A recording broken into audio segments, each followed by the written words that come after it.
그리스도의 삼직 가운데 특별히 제가 계속 지금 그리스도의 삼직은 단순히 예수님께서 중보자로서의 우리의 구원 사역 가운데 이루신 하나님의 사역이다라고 머물러 있는데, 분명히 그리스도의 삼직은 동일하게 주께서 주의 교회 안에 주신 직이고, 또 우리 개인적으로 이 직에 대해서 분명한 이 직을 주셨거든요. 그래서 우리는 왕 같은 제사장, 우리는 왕이고 우린 제사장이거든요.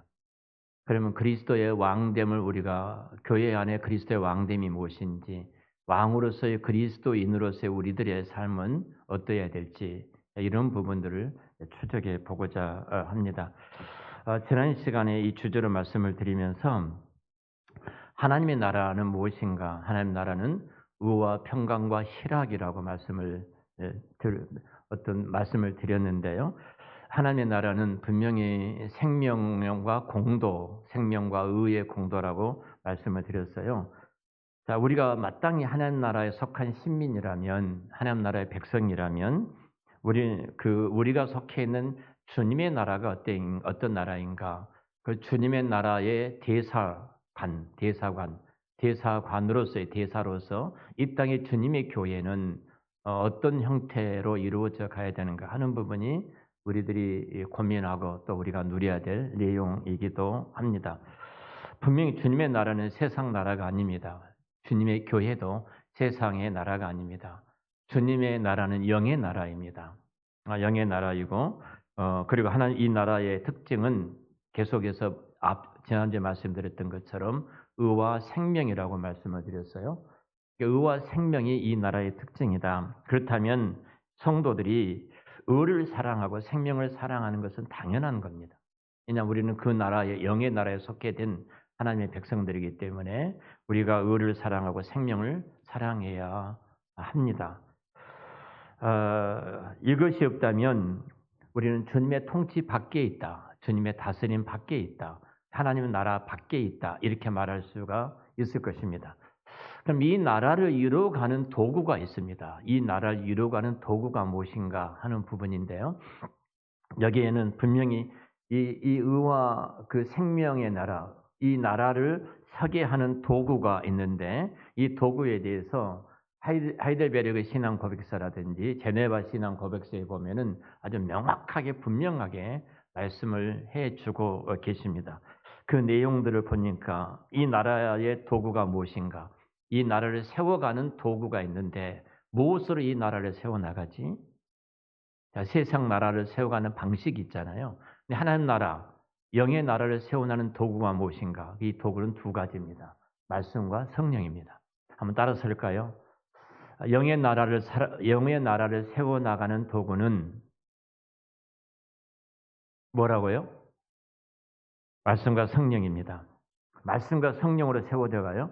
말씀과 성령으로 이 나라를 세워나가고, 말씀과 성령으로 이 나라를 어떻다는 거예요?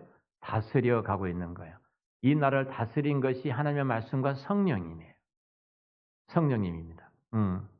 그러니까 하나님의 나라를 다스리는 방편, 하나님 나라를 다스리는 것이 말씀과 성령이라면 이 하나님 나라를 다스리는 방편이 말씀과 성령이에요.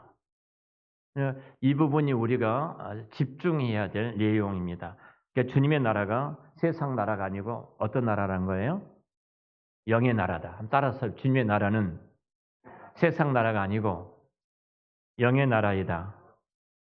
이 나라는, 그러니까 세상의 법률과 세상의 방식과 세상의 어떤 통치로 이루어진 것이 아니라는 거예요. 여러분, 어떤 교회가 참 교회인가를 보려면요, 그 교회가 무엇으로 다스려지고 있고 어떤 통치를 받고 있는가 보면 금방 압니다. 자, 대표적으로 정강훈이, 제가 늘 말을 합니다. 비교해 보십시다.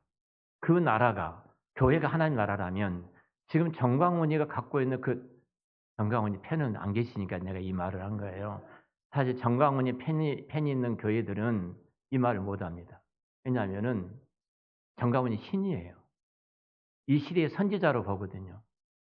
선지자는 누구예요? 나예요, 나. 왕 같은 제사장이 나예요. 정강훈이가 아니에요. 근데 우리는 그릇된 그릇된 어떤 잘못된 신학과 성경관을 갖고 있으면 엉뚱한 데로 가고 있거든요. 사실 이 나라는 만약에 말씀과 성령으로 다스려지지 않는 나라다면 선동이잖아요. 정광훈 씨는 선동이에요. 무슨 선동이에요? 정치적인 욕망이에요. 내가 기독당을 만들어서 국회의원이 되고 사회적인 힘을, 사회적인 권세를 펼쳐나가는 것이 목적입니다. 하나의 목적이에요.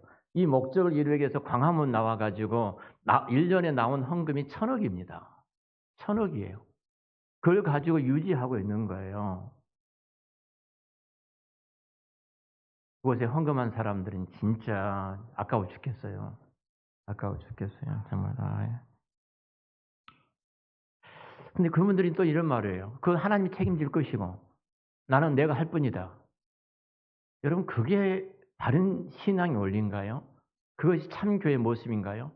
참 교회를 보려면은 진짜 하나님의 말씀과 성령의 통치와 다스림 가운데 그 교회가 있는가? 그 교회 목사가 진짜 말씀과 성령 앞에서 무릎을 꿇고 있는가? 그 교회의 모든 다스림과 통치가 어떤 기관이든 어떤 부서이든 말씀과 성령으로 그 교회가 유지되고 이끌어가고 지배하고 있는가 하는 부분입니다. 당회도 마찬가지예요.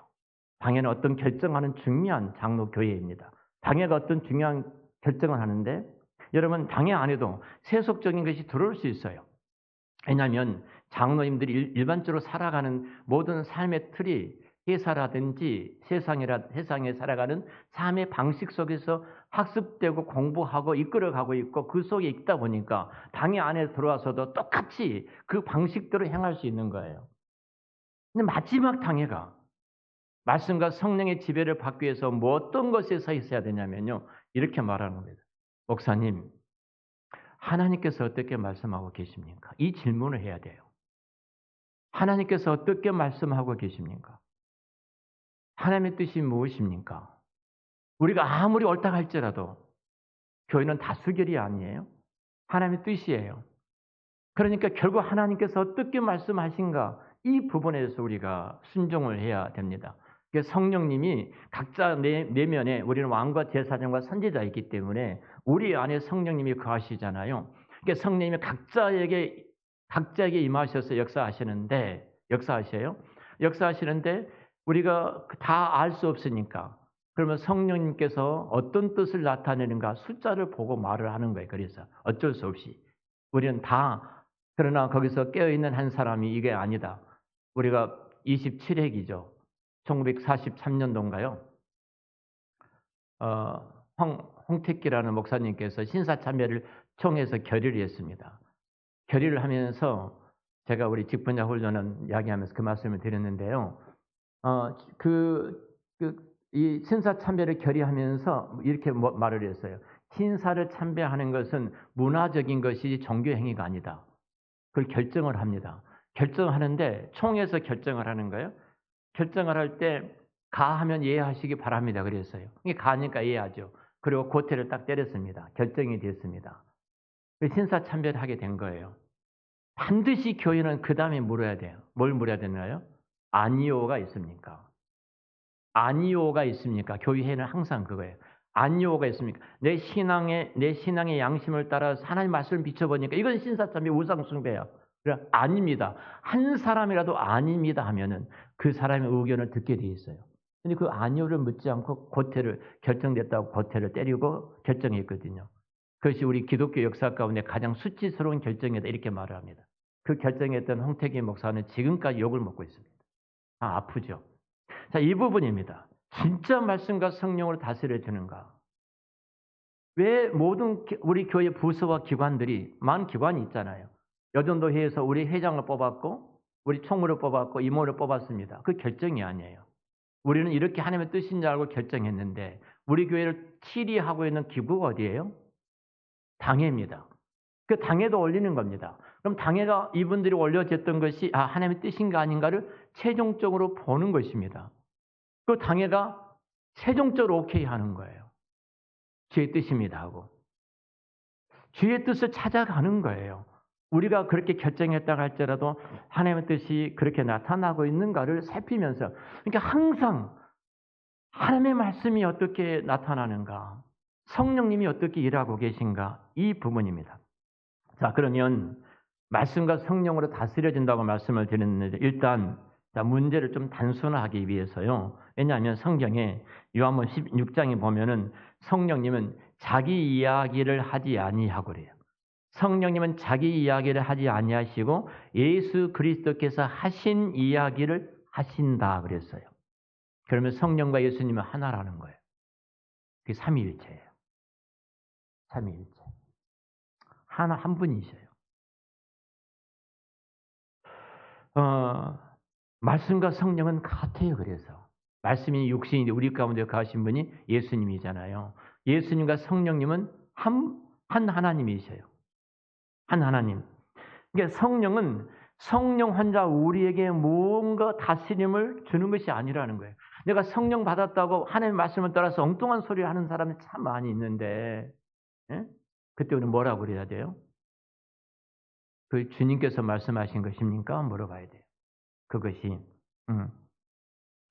그래서 말씀과 성령을 하나로 묶어서 우리는 생각해 봐야 합니다. 주님의 나라는 말씀으로 다스려지고 또 성령님은 이 말씀을 통해서 우리에게 나타내 주셔요. 성령님은 우리에게 끊임없이 조명해 주셔서 빛을 비춰 주셔서 그 말씀을 윤곽이 확 드러나게 하시고 그 말씀이 생각나게 하시고 그 말씀을 뜻을 깨닫게 해 주셔서 하나님의 기뻐하신 뜻을 따르도록 하는 것이 성령님의 사역이에요. 주님의 나라는 눈으로 가시적으로는 말씀으로 나타나고요. 그 속에서 누가 역사하시는 거예요? 성령님이 역사하고 계신다. 내가 말씀에 순종하고 있는데 그 순종하도록 누가 일하고 계신 거예요? 성령 하나님이 역사하고 계신 거예요. 내가 오후 예배 참석할 것인가 말 것인가? 성령 하나님께 물어봐야 돼요. 성령 하나님 뭐라고 그래요? 참석하지 말아라. 그럴 리가 없습니다. 그럴 리가 없어요. 성령님은. 성령님의 뜻이니까 제가 오후에 힘든데 그냥 가겠습니다. 성령님은 절대 그렇게 일하지 않으셔요. 그게 교회예요. 교회. 네. 자, 우리가 이제 이 말씀으로 다스려진 것이 무엇인지 쉽게 이해하기 위해서 제가 예를 들면서 좀 설명을 하도록 해가겠습니다. 다스림 이렇게 하면은 지금 우리가 왕이라는 주제를 갖고 말씀을 전하고 있잖아요. 다스림 하면은 제일 먼저 떠오르는 것이 왕이죠. 왕은 통치하고 다스리고 보호하고 인도하는 지키는 역할을 왕이 하고 있기 때문에요. 그러니까 이스라엘 처음 왕이 세워질 때를 한번 생각해 봐야 돼요. 이스라엘 1대 왕이 누구죠? 정영 집사님. 정영 집사님도 물어봤는데 왜 다음을 말씀하셔요? 사울 왕입니다. 그래서 오후 예배 안 참석한 것 같아요. 제가 물어보니까 괜히 모르는 거 물어봐서 또 난처하게 될 것 같으니까 안 참석하실지 모르겠는데요. 자, 이스라엘 처음 왕 사울 왕이 세워질 때를 한번 생각해 보면은 교회가 무엇인지 왕된 우리들이 무엇인지 이 부분이 정확하게 아주 선명하게 이렇게 드러납니다. 자, 먼저 사무엘상 우리가 8장에 보면 이스라엘 백성들이 이제 왕을 요구합니다. 우리 사무엘상 구약성경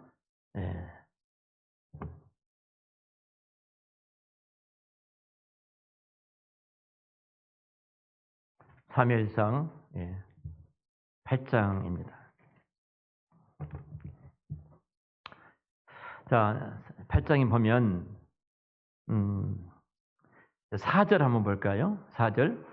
이스라엘 모든 장로가 모여 라마에 있는 사무엘에게 나아가서 자, 장로들이 잔뜩 모였습니다. 당시에 이스라엘 장로들이 잔뜩 모여서 라마에 있는 누구에게 찾아간 거예요? 사무엘 선지자에게 찾아갔습니다. 찾아가서 뭐라고 말하냐면 5절에 그에게 이르되 같이 읽겠습니다. 보소서 당신은 늙고 당신의 아들들은 당신의 행위를 따르지 아니하니 모든 나라와 같이 우리에게 왕을 세워 우리를 다스리게 하소서 한지라. 자, 우리의 왕이 있어야 됩니다. 이 말이에요. 왕이 있어야 됩니다. 모든 열방들이 모든 나라들 같이 우리에게도 왕을 세워 주십시오. 이렇게 요청을 하죠. 자, 이들이 왕을 세우는 방식, 모든 장로들이 나와서 사무엘 선지자에게 왕을 요청하고 왕을 세워주게 하는 그 세우는 왕의 방식들을 한번 보자는 거예요. 근데 지금 이들이 과거에 우리 백성들에게, 우리 족장들에게 주셨던 하나님께서 우리에게 말씀하셨던 그 말씀을 가지고 사무엘에게 찾아오셔서 그 말씀에 근거해서 왕을 달라고 요구를 하고 있는지, 이 부분입니다. 있는지. 자, 그런데 지금 이들의 표준이, 이들이 내세우고 있는 게 뭐냐면, 모든 나라와 같이, 모든 열방과 같이 우리에게 왕을 세워달라. 자, 표준이 뭐예요? 과거의 족장들에게 주셨던, 모세에게 주셨던 왕된 자는 이러이러한 왕을 세워라. 왕된 자는 이뤄야 된다. 그 말씀을 가지고 와서 왕을 달라고 말을 하는 것인지, 아니면 지금 세상의 기준처럼 불신자들에게 다 그러했던 것처럼 지금 세상의 기준을 갖고 와서 왕을 달라고 요구하고 있는 것인지. 자, 이들이 지금 하나님의 나라, 하나님의 왕국을 세워나가는데, 이 왕을 세우는데 이들이 지금 하나님께 주셨던 말씀을 가지고 나서 요구한 것이 아니라는 거예요. 세상에서 그렇게 하니까, 이 말이에요. 세상에서 그렇게 하니까, 추세가 그러니까, 시류가 그러니까, 지금 이런 상황에서 그러하니까 얘기해요. 우리도 왕을 달라. 이 말이에요. 지금 말씀으로 다스려진 것에 정반대를 지금 이야기하고 있는 거예요. 자, 우리 7절을 한번 보겠습니다. 7절 같이 읽죠. 여호와께서 사무엘에게 이르시되 백성이 내게 한 말을 다 들으라. 이는 그들이 너를 버림이 아니요 나를 버려 자기들의 왕이 되지 못하게 함이니라. 이거 하나님 뭐라고 그래요? 나를 버리는 것이라고 말을 하고 있다는 거예요. 지금 두렵지 않습니까? 정말로 두려워요. 나를 버린 것이다. 자, 이와 비슷한 일들이 교회 안에서도 너무 많이 이루어지고 있다는 거예요. 자, 교회가 성장해야 됩니다. 교회가 부흥해야 됩니다.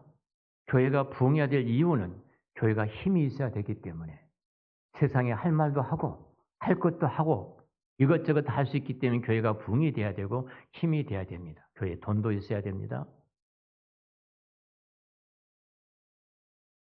만약 이렇게 교회를 생각하고 접근하고 있다면 이 교회는 주의 말씀이 사라진 교회입니다.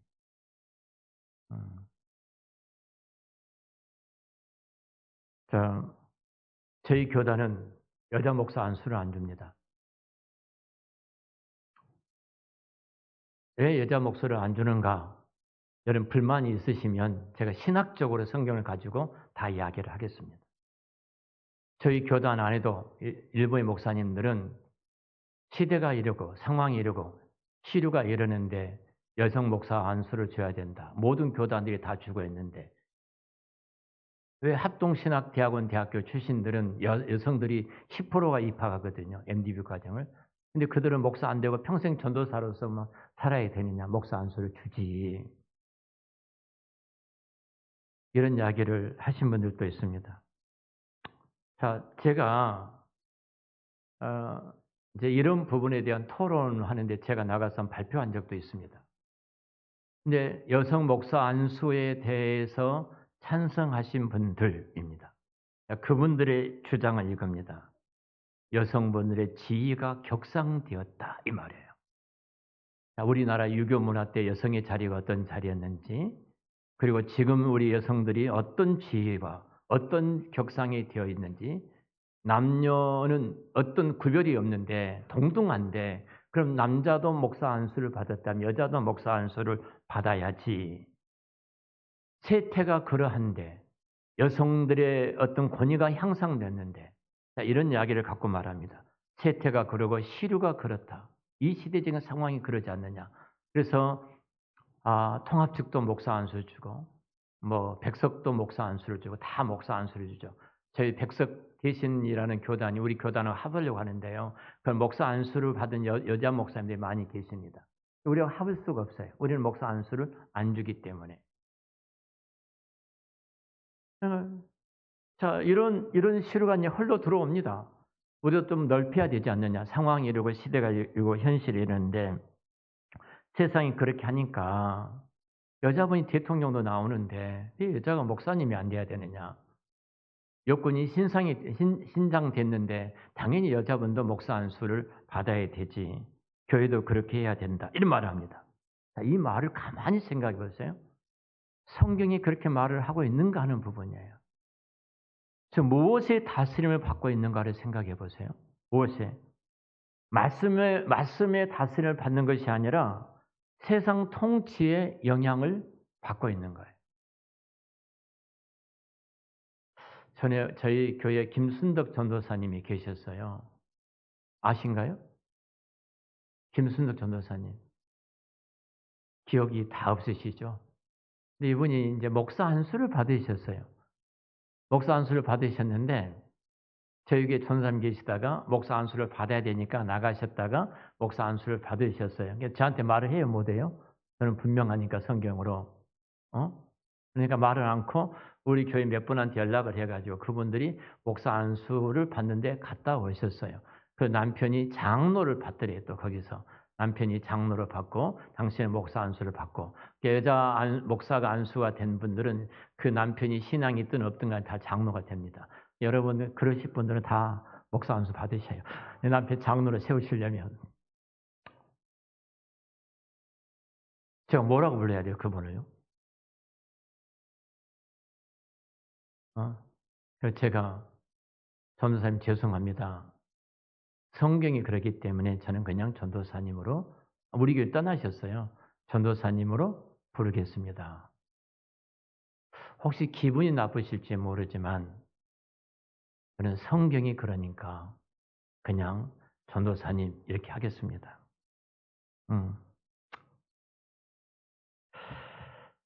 여러분 우리가요. 지금 세상의 통치를 받고 있는가? 세태와 시류의 흐름에 따라서 교회가 흘러가고 있다면 이 부분에서 우리가 큰 고민을 해야 됩니다. 자, 이스라엘이 왕을 세우기 훨씬 전이죠. 지금 사울 왕이 1대 왕인데요. 이 사울 왕을 세우기 훨씬 전에 왕의 규례를 분명하게 하나님께서 말씀을 통해서 주셨어요. 그 말씀이 자, 신명기 17장에 올라가서 보겠습니다. 구약성경 신명기 17장입니다.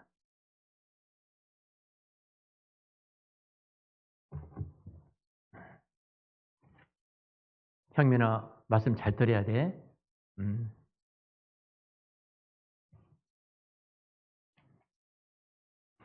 자, 신명기 17장입니다. 17장 왕된 규례에 대해서 14절 쭉 말씀을 하고 있거든요. 자, 먼저 왕을 세우게 될 때 17장 16절 말씀을 같이 읽겠습니다. 시작. 그럼 병마를 많이 두지 말 것이요 병마를 많이 얻으려고 그 백성을 애굽으로 돌아가게 하지 말 것이니 이는 여호와께서 너희에게 이르시기를 너희가 이후에 그 길로 다시 돌아가지 말 것이라 하였습니다. 자, 왕된 자는 이 말이에요. 병마, 말을 많이 두지 말아라. 그 말을 많이 두려고 애굽 땅에 사람을 보내서 말을 구하지 마라 이 말이에요. 이 뭐 말이에요? 무력입니다. 무력. 나는 정강훈 씨 태극기 부대가 성조기를 든 이유를 모르겠어요. 왜 들죠 그걸요? 성경을 들지? 아신 분. 성조기 드신 분 아신 분. 교회는 그러면 안 됩니다. 나라를 사랑하니까 태극기를 들 수 있어요. 대한민국 국민이기 때문에. 그럼 이 나라의 안정과 보장과 이 나라의 희망이 어디에 있어요? 하나님의 성경에 있는 거예요. 미국 사람도 이해를 못한대요. 성조기 들고 온 것이. 그 나라도 이해를 못해요. 왜 저 사람들은 성조를 들고 나오지? 미국이 우리나라의 안전 보장입니까?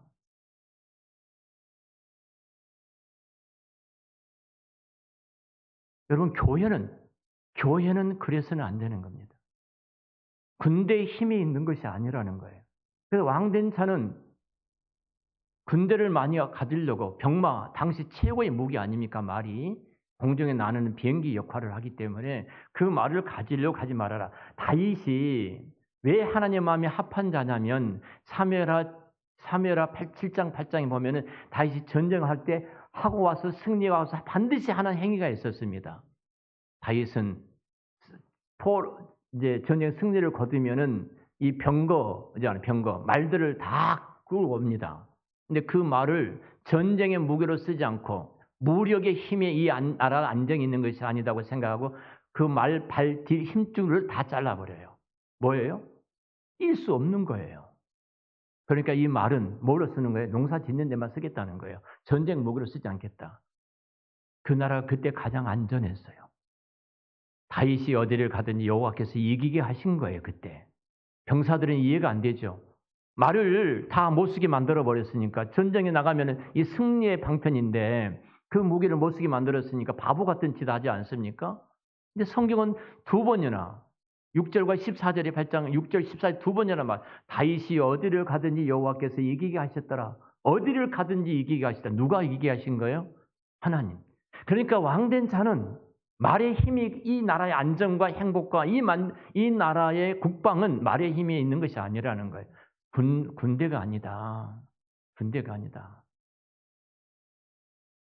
우리 애지가 저한테 찾아와서 하는 말에 할아버지는 더불어민주당이에요? 국민의힘당이에요? 묻더라고요.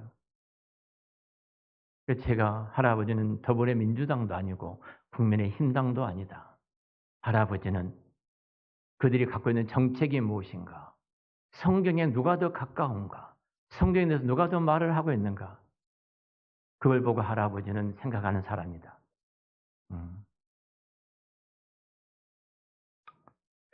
자, 두 번째 17절입니다. 17절 우리 같이 읽겠습니다. 두 번 시작. 그에게 아내를 많이 두어 그의 마음이 미혹되어 되게 하지 말 것이며 자기를 위하여 은금을 많이 쌓지 말. 자, 아내를 많이 두지 말라. 이 말은 무슨 말이에요? 외교의 외교. 당시 외교 정책을 어떻게 썼어요? 인근의 나라들과 정략적인 결혼을 시키는 겁니다. 그 아내를 내가 정략적인 결혼을 하는 거예요. 이스라엘에 있었던 이 왕이 그 아래 아랍과 모압과 에돔과 이집트나 아수르나 다 그 딸들을 내 아내로 맞이할 수 있어요. 우리가 잘 아는 솔로몬은 1000명의 아내를 데리고 있었잖아요. 다 그 뭐예요? 외교예요. 자, 외교적인 탁월함이 뭐예요? 인근의 나라들과 정략적인 결혼을 함으로 말미암아 한 가족으로 묶은 거예요. 그런데 뭐라 두지 마라 이 말이에요. 외교력이 있는 것이 아니라는. 근데 사울의 다윗의 뒤를 이었던 솔로몬 왕은 외교력을 어떻게 편 거예요? 그가 그 왕국이 무너진 이유가 뭐예요? 1000명의 여자들을 부인들을 거느렸어요. 외교적으로. 근데 그 아들 때도 가지 못해서 그 나라가 두 조각에 나와버렸다는 사실이에요. 또 17절에 은금을 많이 쌓아두지 말라고 후반절에 말씀하죠. 이건 경제력입니다. 자, 대통령이 국민들이 먹고 사는 것이 중요하다. 경제력, 돈을 벌게 하는 게 경제력이다. 이런 이야기를 합니다. 성경은 딱 한마디 말을 이렇게 하고 있어요. 힘도, 술수도, 돈도 갖지 말라. 적어도 하나님의 신국, 하나님의 왕국은 이렇게 세워진 나라라는 거예요. 하나님의 통치가 이루어진 나라는 이 세상의 것을 갖고 이루어진 것이 하나님의 나라가 아니라는 겁니다. 교회가 그렇습니다.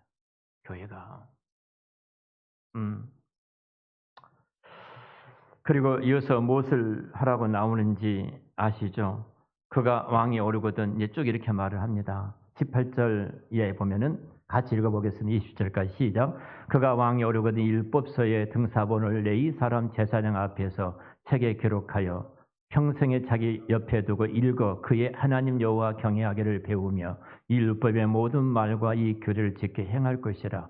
그리하면 그의 마음이 그의 형제 위에 교만하지 아니하고 이 명령에서 떠나 자로나 우러나 치우치지 아니하리니 이스라엘 중에서 그와 그의 자손이 왕 위에 있는 날이 장구하리라. 아멘. 자, 이거예요. 왕이 오르고 네 사람 제사장 앞에 보관한 이 율법서를 등사해서 복사를 하라는 거예요. 우리처럼 다 등사해서 평생에 자기 옆에 두고 그걸 읽으라는 겁니다. 평생에. 그리고 그 하나님 여호와를 경외하기를 배워라. 이 율법의 모든 말과 이 교를 지켜 행할 것이라. 자, 이 신명기를 누가 썼어요? 모세가 썼죠. 가나안 땅 들어가기 직전에 모세가 유언처럼 자기 백성들에게 너희들이 가나안 땅에 들어갈 때 이제는 하나님께서 어떻게 너희들을 인도해 주시는가를 돌아보고 요단강을 건넌 이후에 가나안 땅에 돌아가서는 이방인들이 행했던 것처럼 하지 말고 하나님의 왕국이 그 나라에 그곳에서 이루어질 텐데 그곳에 이루어질 때 이것을 행하라. 이렇게 지금 말씀을 주고 있잖아요. 그러면서 이 말씀하면서 율법서를 읽어라. 그러니까 모세 오경입니다. 모세가 이랬던 모세 오경을 다 옆에 두고 왕은 읽어야 한다. 그리고 어떻게 하나님께서 왕은 이 말씀을 모세 오경이니까 모세 오경을 읽을 때마다 하나님께서 어떻게 우리 백성을 인도하셨는가 이거예요. 어떻게 우리 백성을 인도하셨는가. 그리고 이스라엘 백성들을 어떻게 성장시켰는가. 이 백성들을 애굽 땅으로 이끌고 가서 어떻게 성장시키고 그 애굽 땅에서 어떻게 이끌어내시고 광야를 건너 이곳에 오게 하셨는지 자, 이런 것들을 옆에 두고 끊임없이 읽어라 이 말이거든요. 그러니까 왕들이 이 이야기를 읽고 어떤 교훈을 받은 나라여야 된다는 거예요. 아브라함과 이삭과 야곱과 요셉을 인도하셨던 그 하나님을 믿고 따를 뿐만 아니라 또 열 재앙을 내리시고 홍해를 가리시고 광야에 40년 동안 이 백성들의 만나를 내려서 먹게 해주시고 반석에 샘을 솟게 해주시고 낮에는 구름 기둥으로 밤에는 불 기둥으로 이 백성을 인도해 주셨던 하나님을 믿고 따른다는 것 나는 이 말이에요. 세상의 법을 따르지 않겠습니다. 이 말이에요. 자, 그러면 말씀으로 다스려진다는 것이 무엇인가? 그 나라는 무엇인가? 세상의 상식, 세상의 법, 불신자들이 생각하는 통치 원리대로 이 영의 나라가 다스려져서는 안 된다는 겁니다. 안 돼요. 말씀이 이 나라의 통치 도구가 된다는 것은 내가 말씀을 믿고 그 말씀을 따르고 그리고 구체적인 나를 통해서 다른 나를 통해서 하나님의 통치가 나타나도록 하는 것 이것이 하나님 나라 신국의 모습입니다. 상식적으로 내가 무력과 군사력과 예교력과 내가 재력을 의지한 것이 아니라 이스라엘을 이곳까지 인도하신 이스라엘 이 나라의 왕이신 진정한 왕이신 하나님을 의지하고 그 하나님의 말씀을 믿고 따르라고 하는 것이 이 말씀의 내용이에요.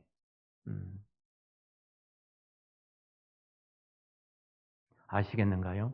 교회가 무엇을 붙잡아야 할 것인지.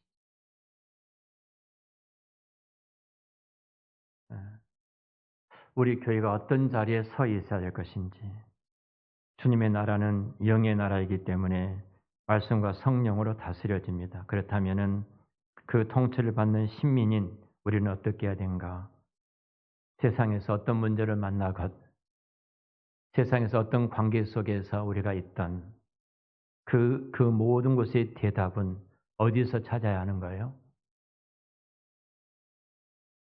장현숙 씨, 어디서 찾아야 돼요?